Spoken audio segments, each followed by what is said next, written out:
우리는 파송받은 전도자입니다. 이를 점으로 같이 은혜하려고 합니다. 오늘 예수님께서 따르던 수많은 사람들 중에서 70명을 뽑아서 그들을 공식적으로 제자를 임명하고 2명씩 짝을 지어서 각 동네에 각 지역으로 파송을 합니다. 그들을 파송할 때 예수님은 그들에게 병을 고치는 권세를 주셨습니다. 천국 복음을 선포하는 권세를 주십니다. 그리고 당부하시기를 일용할 양식에 대해서도 어느 동네에 이르면 영접할 사람이 있을 것이고 먹을 걸 제공할 사람이 있을 것이다. 그러므로 아무 걱정하지 말고 염려하지도 말라. 만일에 어느 동네에 갔는데 영접하지 않으면 그 동네 사람들이 보도록 길거리에 나와서 발에 먼지를 떨어버리면서 너는 외치라. 하나님의 나라가 가까이 온 줄 알라. 이렇게 외치라고 말하고 미련을 두지 말고 그 마을에서 떠나라고 말씀합니다. 너희를 대하는 태도는 곧 나를 대하는 태도이고 하나님을 대하는 태도이다. 그러면 너희는 어느 집에 들어가거든 그 집에 평안을 빌라. 그 집이 그 복을 받을 만한 집이면 그 복을 받을 것이고 아니면 그 복이 내게로 돌아올 것이다. 너희가 전하는 복음을 받아들이지 않는 자들, 그들에 대해서 분노하지도 말고 대적하지도 말라. 내가 그들을 심판할 것이다. 그들은 불로 멸망당한 소돔보다 더 큰 심판을 받아서 지옥에서 영원한 고통을 당하게 될 것이다. 예수님은 이렇게 70명을 파송하시면서 약속을 하시는 겁니다. 오늘 말씀의 결론은 간단합니다. 영혼 구원이 너무너무 시급하니까 미루지 말고 내가 지금 당장 전도자가 되라. 이 말씀입니다. 영혼 구원이 너무너무 시급하다는 겁니다.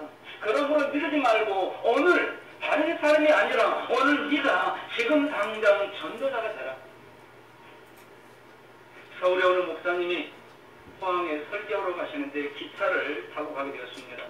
목사님 너무 피곤해서 좀 잠을 자려고 눈을 감았는데 막 잠이 들라는데 갑자기 내 옆에 있는 사람에게 전도하라. 이렇게 누가 외치는 것 같았습니다. 잠을 깼는데 꿈인가 보다 하고 다시 잠을 들려고 하면 또 똑같은 소리가 되는 겁니다. 내 옆에 있는 사람을 전도하라. 그래서 이 목사님이 눈을 떠서 옆에 있는 사람을 봤더니 아주 풍채가 좋은 시골 할아버지였습니다. 그래서 목사님이 하나님께서 이 사람에게 이분에게 전도하라는가 보다 하고는 이제 전도를 시작했습니다. 근데 이분이 보통 분이 아닌 거예요. 자기 아들은 큰 아들은 대학교 교수고 둘째 아들은 큰 기업의 회장입니다. 집안 자랑을 늘어놓는데 이거 도저히 예수 믿을 사람이 아니에요. 돈도 많고 배경도 좋고 아쉬운 것이 없는 사람입니다. 그래서 목사님은 한 번 시작했으니까 전도해야지. 근데 계속 하는데 이 할아버지가 계속 목사님이 전도를 나중에는 짜증을 내는 겁니다. 이 목사 양반은 인격도 없는가 보다. 싫다고는 그만해야지. 왜 이렇게 귀찮게 하냐고. 짜증을 내면서 딱 이러더니 다른 자로 가버리는 겁니다. 그 목사님은 마음이 허전하고 그 자리에 계속 졸고 있는데 조금 있으니까 그 할아버지가 다시 왔는데 손에 소주 한 병하고 오징어를 다 본 거예요. 그러면서 목사님 나이가 먹으니까 화를 자주 내서 미안하다고. 나를 위해서 좋은 말 해준 거지.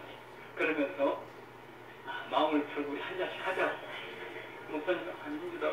목사들은 술 안 마십니다.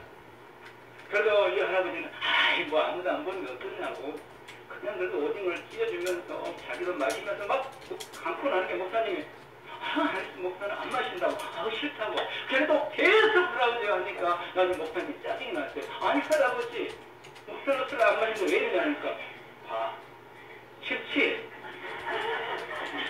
왜 싫다는 걸 자꾸 그러냐고. 그러면서 오히려 목사를 핀자르는 거예요. 목사님 마음이 너무 상한 거예요. 설교를 하는데 이러다 이게 설교는 그냥 그래서는 일어나서 다른 칸을 갔습니다.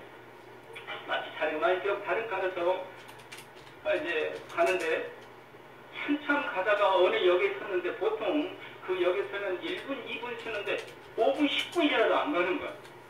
조금 있으니까 막 앰뷸런스 소리가 나고 경찰들이 오고 119차가 오고 그래서 막 손님들이 이거 무슨 일에 운송을 하는데 나중에 알고 보니까 그 할아버지가 쓰러져 죽은 거예요.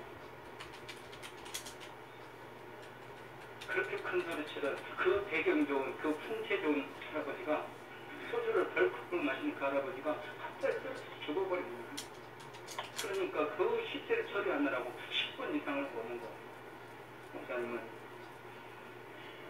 마음이 허전했습니다.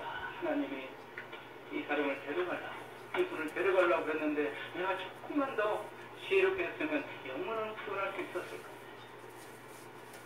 여러분, 내일 일 아무도 모릅니다. 내일 일은 그 누구도 모릅니다. 여러분, 내일 일 무슨 일이 있을지 1분 뒤에 무슨 일이 알 수 있습니까? 모릅니다.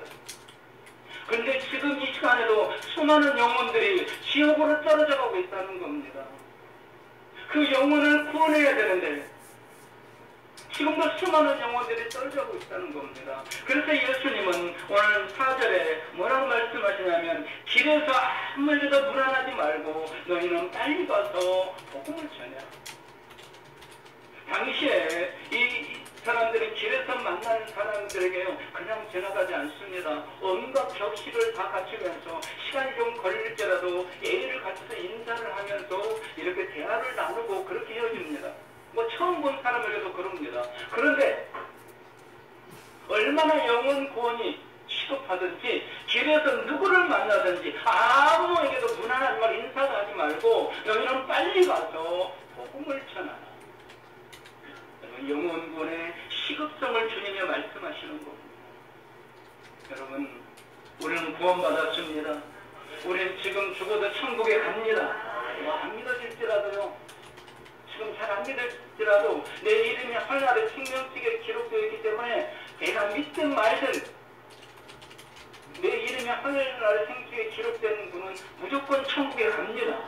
그런데 내가 사랑하는 사람들 중에 내가 정말 귀하게 여기는 사람들 중에 아니 그러지 않을지라도 전혀 모르는 사람일지라도 지금 수많은 영혼들이 지옥으로 떨어져가고 있다는 것.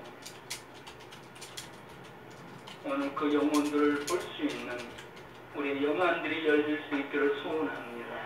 그래서 주님은 지금도 지금 이 시간에도 우리가 예배드린 이 시간에도 지금도 수많은 영혼들이 지옥으로 떨어져가고 있기 때문에 오늘 이 말씀을 우리에게 주시면서 영혼군의 시급성을 지금 선포하시는 겁니다. 영혼군이 시급하기에 우리 주님은 우리를 전도자로 세우십니다. 오늘 1절 말씀 보면 예수님께서 70명을 따로 세우셨습니다. 주님께서 혼자 처음에는 전도하셨습니다. 그런데 12명을 세우고 그들을 전도를 하러 파송해 봤더니 놀라운 열매를 맺고 오는 겁니다. 그래서 이제는 70명을 파송합니다. 이 70명을 통해서도 놀라운 기적의 열매가 맺어지게 됩니다. 이제 70명에 멈추지 않습니다. 오늘 여기 있는 우리 주님은 또 세우셔서 파송합니다. 우리에게도 놀라운 열매가 있게 된다는 것을 믿으시기 바랍니다. 우리는요, 복음의 빚진자들입니다. 누군가가 나에게 복음을 전하지 않았다면, 누군가가 우리나라에 복음을 전하지 않았다면 우리가 구원받을 수 있을까요? 없습니다. 누군가는 저 대한민국이라는 코리아라는 알지 못하는 그 사람들, 우리가 지금 이름도 모르고 얼굴도 모르는 사람들에 대해서 성경 헌금을 하듯이 누군가는 그렇게 성경을 했습니다. 미국에서, 캐나다에서, 네덜란드에서, 호주에서. 그래서 누군가는 그 헌금을 가지고 한국에 와서 선교를 했습니다. 자기 고향을 등지고 부모를 등지고 친구를 등지고 그곳에 가서 죽을지 살지도 모르면서 환영하는 사람 아무도 없습니다. 모두가 대적합니다. 문화도 다르고 풍토도 다르고 다 다릅니다. 그런데 누군가는 이 땅에 오셨습니다. 그래서 복음을 전해 주었습니다. 그리고 오늘 우리가 이렇게 은혜를 누리고 있습니다. 우리는 복음의 빚진 자입니다. 우리는 사랑의 빚만 진 게 아닙니다. 복음의 빚도 지고 있는 겁니다. 그러므로 이제 우리가 남은 생에 무엇을 위해 살아야 돼? 내가 구원받았다면, 내가 복음의 은혜를 입었다면, 내가 복음의 빚진 자라면 이제 이 복음의 빚을 억만불연의 일이라도 갚기 위해 살아야 한다는 겁니다. 그래서 우리 주님은 오늘 우리를 이 시대 전도자로 세우셨다는 것을 믿으시기 바랍니다. 12명, 70명, 그리고 오늘 우리를 이 시대의 전도자로 세우셨습니다. 한번 저를 따라서 해보겠습니다. 우리는 세움받은 주님의 제자이며 복음에 빚진 전도자입니다. 전도자입니다. 믿으시기 바랍니다. 주님께서는요, 영혼이 너무너무 시급하니까 이렇게 사람을 세워서 전도하게 하시는데 오늘 우리까지도 세우십니다. 여러분, 우리의 약함을 아십니다. 그래서 예수님은 70명을 보내실 때요, 그들을 어떻게 보내셨냐? 2명씩 짝을 지어 보냈습니다. 너희가 약함을 아니까 자, 둘이 손을 잡고 힘을 합쳐서 서로 이루자가 되라. 그래서 2명씩 짝을 보내는 겁니다. 오늘 우리의 약함을 아십니다. 여러분, 전도 말만 하면 기가 죽죠? 전도 말만 하면 고개가 숙어지죠? 혹시 목사님이 내 눈과 맞춰서 내가 전도하라고 강요할 것 같으니까. 여러분이 약함 아십니다. 그래서 동역자를 붙여주십니다. 옆에 있는 성도님들이, 앞뒤에 있는 성도님들이 우리의 동역자인 줄 믿으시기 바랍니다. 근데요, 예수님께서 사람만 동역자로 붙여준 게 아닙니다. 오늘 1절 말씀 보면 그 후에 주께서 따로 70인을 세우사 친히 가시려는 각 동료 각 지역으로 둘씩 앞서 보내시며, 여기 예수님이 친히 가시려고 하는 그 동네 그리고 앞서 보내셨다. 이 말은 무엇일까요? 예수님이 곧 뒤따라 오신다는 겁니다. 예수님이 전도자 우리만 보내는 게 아닙니다. 예수님이 직접 오십니다. 곧 우리와 함께 주십니다. 우리가 이 약속을 믿고 전도를 가면요, 사실 성령님은 이미 우리 앞장서 주십니다. 성령께서 우리 앞장서서 우리에게 할 말을 주십니다. 담대함을 주십니다. 그 사람을 변화시킬 능력도 주십니다. 오늘 나를 전도자로 세우셨다고 여러분 믿으시기만 하면은 성령님께서 나와 함께 주시는 겁니다. 그러므로 전도자로 살 수 있기를 주님의 이름으로 축복합니다. 오늘 개인 병원을 개업한 의사가 있었습니다. 사람은요, 이 의사는 늦은 밤 직원들이 다 퇴근하면은 그날 수입을 가지고 혼자 방에 들어가서 그 돈을 세는 게 즐거움이었습니다. 매일 그날 번 돈을 해서 오늘 얼마 벌었고 오늘 얼마 벌었고 이 낙으로 살았습니다. 그런데 어느 날 밤 돈을 세고 있는데 갑자기 이런 생각이 들었습니다. 이러다가 내가 하나님 앞에 가면 하나님께 뭐 하다 왔다고 할 수 있을까? 내가 이러다가 하나님 앞에 가면 하나님, 나는 매일 돈을 벌어서 그 돈을 찾아왔습니다. 이렇게 말해도 될까? 이런 생각이 드는 거예요.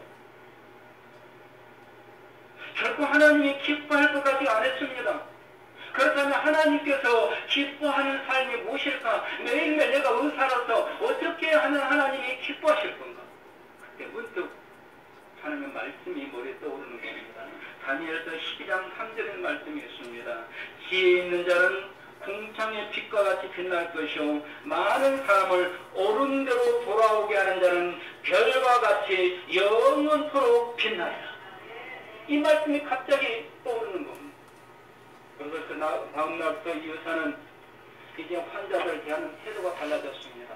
정말 자기의 가족들을 대하듯이 진실된 마음으로, 그동안은 돈으로 봤지만 이제는 자기의 가족들을 대하듯이 진실한 마음으로 정성과 사랑을 다해서 대합니다. 그러면서 기회를 봐서 전도를 하는 겁니다. 병과 수공과 내세에 대해서 이야기해 줍니다. 그랬더니 그렇게 전도를 하고 그날 밤에 돈을 셌더니 마음이 다른 거예요. 이제는 매일 밤 돈만 세는 것이 아니라 오늘 전도한 사람 그 이름을 놓고 기도하기 시작하는 거예요. 여러분, 그 병원이 어떻게 되었을까요? 더욱더 잘 되지 않겠습니까? 의사들이 쓴 간증 책이 있습니다. 그 간증에 그래서 나온 이야기입니다. 여러분, 내가 하는 일들 가운데 전도할 수 있다는 겁니다. 내가 지금 하는 일들 가운데 내 일터가 파송받은 전도 현장임을 믿으시기 바랍니다. 하나님께서 나를 이곳에 전도자로 파송해 주셨다. 여기 병원에 계신 분들은요, 정말 좋은 전도 현장입니다. 사람이 가장 약할 때가 언제입니까? 병이, 몸이 약할 때. 영혼 구원은 시급한 문제에게 오늘 우리 주님께서 오늘 나를 전도자로 세우셨고 내 일터가 내가 보냄받은 전도 현장이다. 이 믿음을 가지고 주님의 뜻대로 전도자로 살 수 있기를 주님의 이름으로 축복합니다. 두 번째로 영혼 구원은 시급한 일입니다. 그래서 기도하라고 하십니다. 오늘 2절 말씀 보면 이르시되 출소할 것은 많게 일꾼이 적으니 그러므로 출소하는 주인에게 청하여 출소할 일꾼을 보내주소서 하라. 기도하라는 겁니다. 여러분, 예수님이 70명을 파송하시면서 제일 먼저 너희가 뭘 해야 되느냐? 기도해야 된다고 말씀합니다. 근데 무엇을 구해야 되느냐? 영혼 구원을 위해서 기도하라는 겁니다. 영혼 구원을 위해서. 지금 구원해야 될, 구원받아야 될 영혼은 많은데 이들을 출소할 이꿈이 없다. 이들의 영혼을 사랑하면서 이들의 영혼을 바라보면서 불타는 마음으로 이들에게 전도할 일꾼이 없다. 그러므로 출소할 일꾼을 봐라.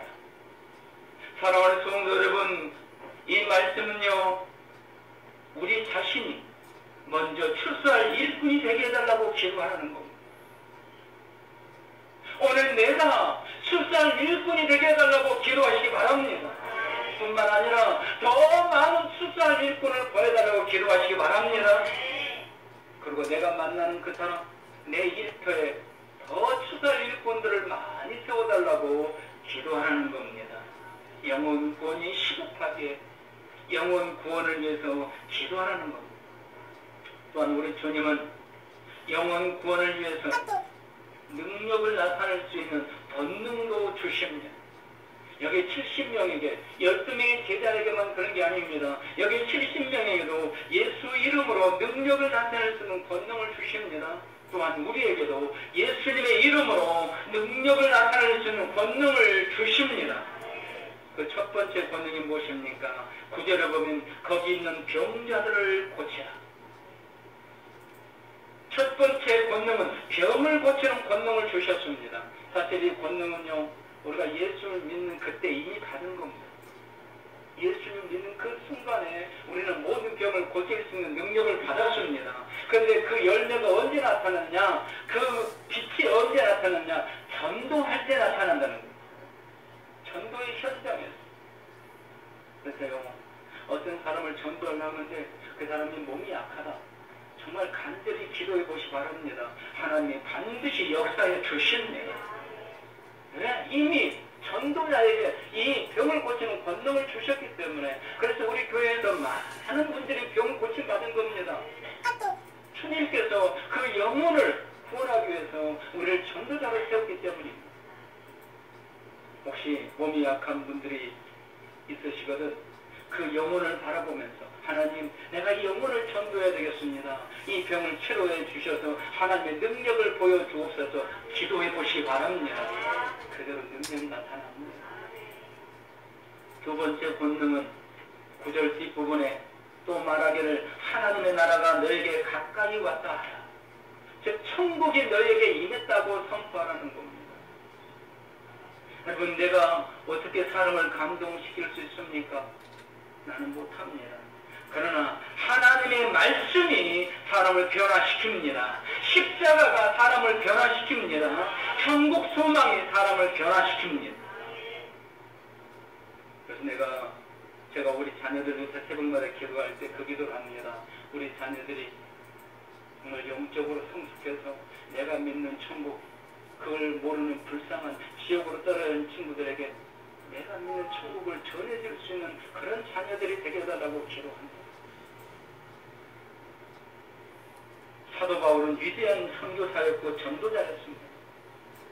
근데 그가 크게 실패한 적이 있습니다. 아델이라는 도시에서 전도하다가 실패했습니다. 그 당시에 정치하면 로마였습니다. 종교는 예루살렘이었습니다. 근데 철학은 아덴이었습니다. 모든 철학자가 이 아덴에 모여서 철학을 논합니다. 그래서 이 아덴 도시의 사람들은요, 평범한 시민들도 철학적인 이야기를 합니다. 그래서 바울이, 그래, 그렇다면 내가 가말리엘 문화를 배운 이 내 풍부한 지식, 이 지식을 가지고 내 이 도시에 전도해야 되겠다. 그리고 자기의 그 무한한 지식을 가지고 그 지식을 가지고 전도하려고 시작했습니다. 그런데 완전히 패배하고 말았습니다. 그 누구보다도 많은 지식을 가지고 있었고 해박한 철학의 지식을 가지고 있었습니다. 그래서 상대방을 자기가 철학적 지식으로 눌렀습니다. 그런데 영혼 구원은 하나도 이루지 않았다. 그때 바울은 크게 깨달았습니다. 영혼 구원은 철학이 아니다. 지식이 아니다. 그래서 그때 바울은 결단합니다. 이제는 내가 십자가 외에는 그 어떤 것도 전하지 않겠다. 오직 십자가만 전합니다. 여러분, 영혼 구원은 우리가 하는 게 아닙니다. 하나님께서 하십니다. 그러므로 우리가 전도할 때요, 그 사람을 감동시키려고 그렇게 하는 게 아닙니다. 하나님 말씀을 전해주는 겁니다. 그래서 오늘 예수님이 70명에 뭐라고 그럽니까? 너희는 병을 고쳐주되 그들을 감동시키려고 하지 말라. 그냥 천국을 선포하기만 하라. 여러분, 전도할 때 우리가 정말 한 어린아이를 잉태하는 이 땅에 태어나게 만든 그 순간의 고통을 가지고 인내심을 가지고 해야 됩니다. 사랑을 가지고 애정을 가지고 해야 됩니다. 그러나 액을 복구하면 사정해서 되는 게 아니라는 겁니다. 당연하게 하나님 말씀을 증거하는 겁니다. 천국과 지옥을 선포해 주는 겁니다. 그러면 하나님께서 하시겠다는 겁니다. 우리는 씨앗을 뿌리는 자입니다. 싹이 나게 하고 자라게 하시고 열매를 맺게 하시는 분은 하나님이십니다. 오늘 나에게 천국을 선포할 수 있는 이 권능을 주셨습니다. 그래서 내가 천국을 선포하면 그 말씀을 듣는 자들의 속사람이 변하게 되는 역사는 하나님이 이루어 주십니다. 그러므로 나에게 천국을 선포할 수 있는 권능을 주셨습니다. 이게 박사학위를 보고 준 것도 아니고요, 가진 재물을 보고 준 것도 아니고 그 사람의 능력을 보고 준 것이 아닙니다. 오직 하나님께서 전도자로 세우시고 그 사람에게 천국을 선포할 수 있는 권능을 주셨다는 겁니다. 오늘 내가 전한 그 말씀이 한 영혼을 구원해서 지옥에서 천국으로 바꾸는다면 그 사람에게는 얼마나 복된 일이고 얼마나 놀라운 기적입니까? 오늘 그 기적의 권세를 나에게 주셨음을 믿으시기 바랍니다. 그 말씀을 믿고 천국을 선포하시기를 주님의 이름으로 축복합니다. 세 번째 권능은요, 평강의 복을 임하는 권세를 주셨습니다.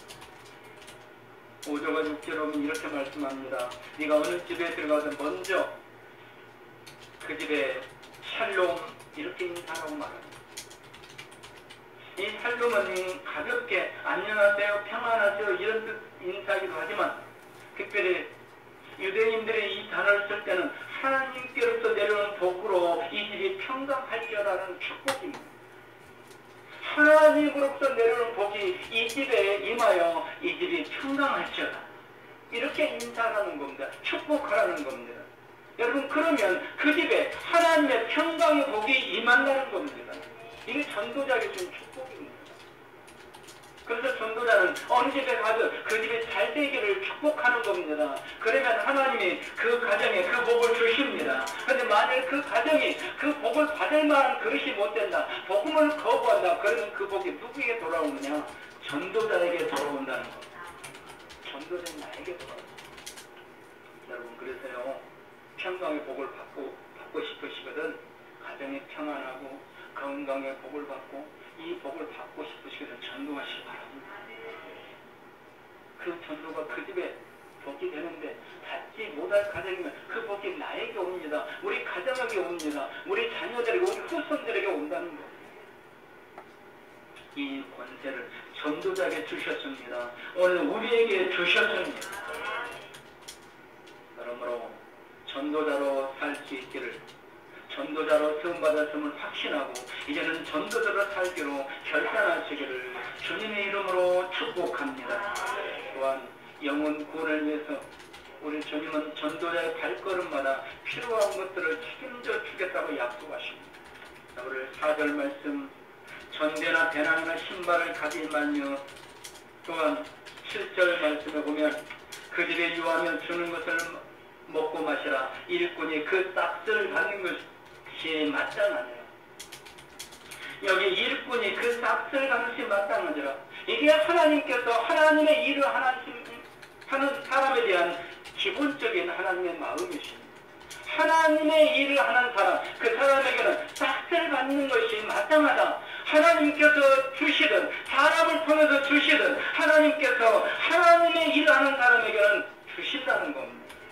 그러므로 내가 전도를 할 자가 될 때 걱정하고 염려하지 말라는 겁니다. 하나님께서 다 준비해 주시겠다는 겁니다. 구약시대에 하나님이 택하신 네이지파가 있습니다. 이 네이지파는 농사짓지 않습니다. 목축도 하지 않습니다. 하나님께서 그들에게 따로 주신 기업이 없습니다. 그런 하나님은 내가 너의 기업이 되어주겠다. 그러면서 그날부터 백성들이 하나님 앞에 재물을 가져와서 제사를 지냅니다. 그러면 그 재물이 오늘 레위지파의 기업이 되었습니다. 하나님께서 전도자에게 먹여주고 채워주신다는 것을 보여줍니다. 구약에 하나님은 선자들을 세웠습니다. 그 선자들을 하나님 어떻게 하셨습니까? 여러분, 엘리야를 하나님 어떻게 하셨습니까? 3년 6개월 동안 비가 내리지 않을 때, 이제 먹을 것이 없을 때 그를 하나님 까마귀를 통해 먹으셨습니다. 이제 시냇가가 말라버리니까 그를 사렙다에 사는 바석에 보내서 먹여 살리셨습니다. 그의 제자 엘리사도 마찬가지입니다. 수넴이라는 마을에 있는 한 여인을 통해서 이 엘리사의 집을 준비해 놓고 엘리사가 그 마을에 들어올 때마다 그가 먹고 마시고 잠을 자고 쉬게 해주었습니다. 하나님께서 일꾼에게 그 싹을 받는 것이 마땅하게 채워주신다는 겁니다. 그러므로 여러분, 전도자로 사시기 바랍니다. 하나님께서 다 채워주십니다. 우리가 알지 못하고 생각지 못한 것까지, 심지어는 내 개인적인 사사로움까지 해결해 주십니다. 왜? 전도할 수 있도록 하기 위해서. 전도에 걸림돌이 되는 것은 하나님이 다 책임져 주신다는 것. 또한 영혼 구원을 위해 나아갈 때 마음속에 각오해야 될 것도 있다고 말씀합니다. 즉 전도자에는 핍박과 어려움이 있다. 그래서 오늘 3절을 보면 그 전도자의 길이 어떤 길이라고 말하고 있습니까? 갈대라 내가 너희를 보내니 어린 양을 이리 가운데로 보낸 것 같다. 여러분, 양이 얼마나 순합니까? 그 순한 양이 이리 가운데로 보내는 것 같은, 이게 전도자의 길이라는 겁니다. 여러분, 예수님도 그렇습니다. 사도 바울도 그랬습니다. 전도자의 길은요, 험한 가시밭길입니다. 눈물과 피가 없이는 갈 수 없는 길이기도 합니다. 그러나 하나님께서 함께 해주셔서 이기게 해 주십니다. 반드시 이기게 해 주십니다. 우리 대한민국에 지금까지 가장 전도를 많이 한 전도왕은 인천의 주한장로교회 안강자라는 권사님이십니다. 이분은 20년 동안에요 7만 명을 전도했습니다. 20년 동안에 7만 명. 한 해에 제일 많이 전도할 때가 9,546명을 한 해 1년 동안에 전도하게 됐습니다. 이분이 집사일 때 어느 날 인천의 그 주한 전철역에서 나오는 청년에게 예수 믿으자고 전도제를 나눠줍니다. 아무 반응이 없습니다. 그래서 따라가면서 계속해서 그 전도제를 주면서 전도를 했습니다. 꼭 예수 믿고 구원받아야 됩니다. 구원받지 못하면 죽어서 지옥에 가서 영원히 고통당합니다. 그런 그러니까 그 청년이 탁 돌아서더니 얼굴을 주먹으로 내리치는 거예요. 그 주안역 그 역 앞에 있는 그 광장이 쓰러져서 코피를 쏟고 있는데 이 청년이 얼마나 부자변 놈이 발로 얼굴을 또 짓밟고 갑니다. 그런데 이 피를 흘리면서 그 고통 속에 쓰러진 이 안직사가 보니까 그 자기가 억지로 지은 전도지를 뚱뚱 하는 채 허주머니에 넣고 갑니다. 그러니까 안직사는 그 가운데서도 기도하며 하나님 감사합니다. 전도지를 버리지 않고 꼭 그곳에서라도 허주머니에 넣고 가게 해주시니 감사합니다. 주위 사람들이 상가의 사람들이 우리를 몰려와서 피를 닦아주고 캐스를 떼어주고 집으로 가라고 저놈은 소문난 건달이고 깡패라고 그러면서 집으로 보내줬습니다. 집에 돌아와서 퉁퉁 붓는 얼굴 남편에게 이런 일이 있어 말도 못하고 하나님 기도하는데 하나님이 위로해 주시는데 네가 나 때문에 오늘 큰 고난을 받았구나 이렇게 말씀해 주시더라고요. 그리고 일주일이 지났습니다. 그러면 전화가 떨어집니다. 웬 낯선 청년이 전화 와가지고 아주머니 일주일 전에 내가 아주머니를 때렸던 사람입니다. 내가 수없이 수많은 사람을 패고 살았지만 아주머니를 때리고 아주머니가 쓰러지고 그 피를 내는 그 모습이 매일 밤 나를 잠을 못 자게 합니다. 지금이라도 저를 용서하시고 저도 아주머니를 믿는 그 예수님을 믿을 수 있을까? 그래서 한강대 집사님이 그 청년을 인도해서 그 전도를 했습니다. 우리가 그 청년이 자기 온 가족을 다 전도를 합니다. 그리고 신학을 공부하고 필리핀에 선교사로 갔습니다. 필리핀의 유명한 김기영 선교사님이라고 있습니다. 선교사가 여러분 하나님이 하시는 일은 못하실 일이 없습니다. 비록 전도 현장이 고난이고 멸시와 조롱과 비웃음이 있다 할지라도 그 가운데 하나님이 역사하고 계시다는 겁니다. 믿으시기 바랍니다.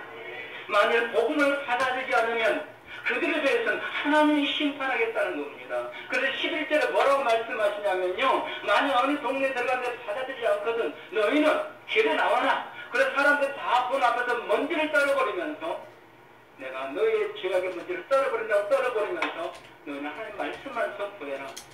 하나님의 나라가 가까이 왔다. 이 말은 무슨 말이에요? 이제 심판의 때가 가까이 왔다. 빨리 믿지 않으면 너희 지옥에 떨어진다. 선포만 하라는 겁니다. 그리고 하나님이 심판하시겠다는 겁니다. 12절에서 15절에 여기 몇 개의 도시 이름이 나옵니다. 심판받은 도시들입니다. 우리가 아는 도시도 있습니다. 소돔과 고모라. 하늘에서 불이 내려와 멸망당한 도시. 그런데 복음을 받아들이지 않는 그 동네 그 사람은 그 소돔과 고모라보다 더 무서운 심판을 받게 될 것이다. 그러면서 하나님은 마지막으로 16절에 이루어 줍니다. 우리 16절 다시 한번 같이 읽습니다.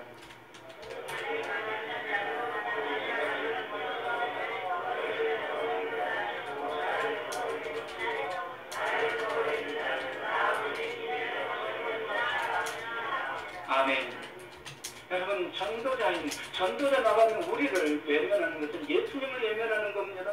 우리를 비웃고 조롱하는 것은 예수를 비웃고 조롱하는 겁니다. 곧 하나님을 비웃고 조롱하는 거라는 겁니다. 그러므로 낙심하고 자제하지 말고 두려워하지 말고 영혼군의 시급성을 알고 지금이라도 빨리 가서 전도자로 살라는 겁니다. 여러분 이 오늘 주일이 지나면 우리는 각장 일터로 갑니다.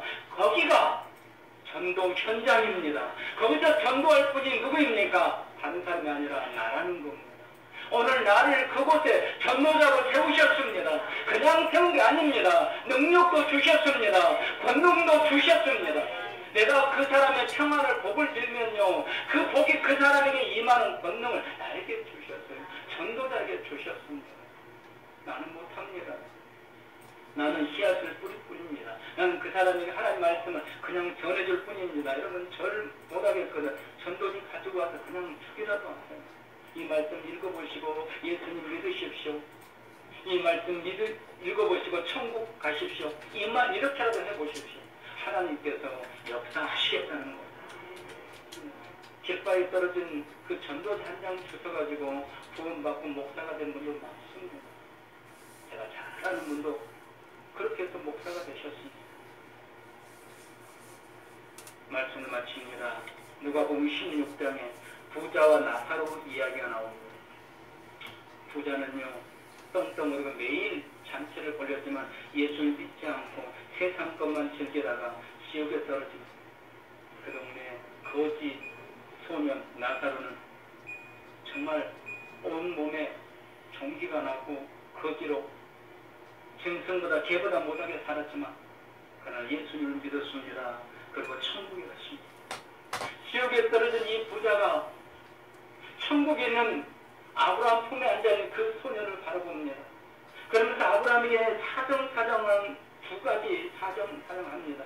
두 가지를 간절히 요청합니다. 그 중에 하나는 아버지 아브라함이여 나를 긍휼히 여기사 나사를 보내 그 손가락 끝에 물을 찍어 내 혀를 서늘하게 하소서. 내가 이 불꽃 가운데서 괴로워하나이다.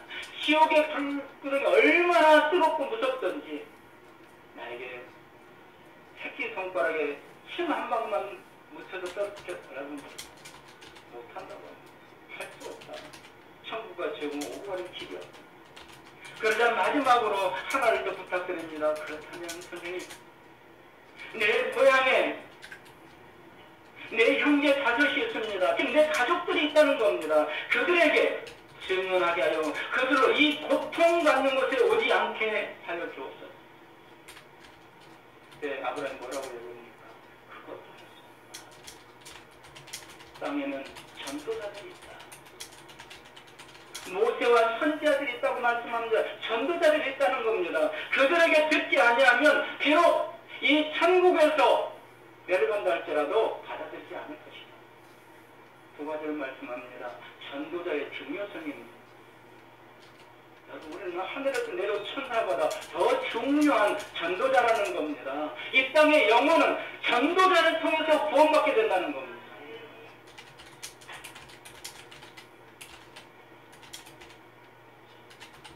또 하나는 복음을 받아들이지 않으면 절대로 구원받을 수 없다는 것입니다. 우습게 여겨지고 말도 안 되는 소리 같고 그러나 그 복음이 곧 구원이라는 겁니다.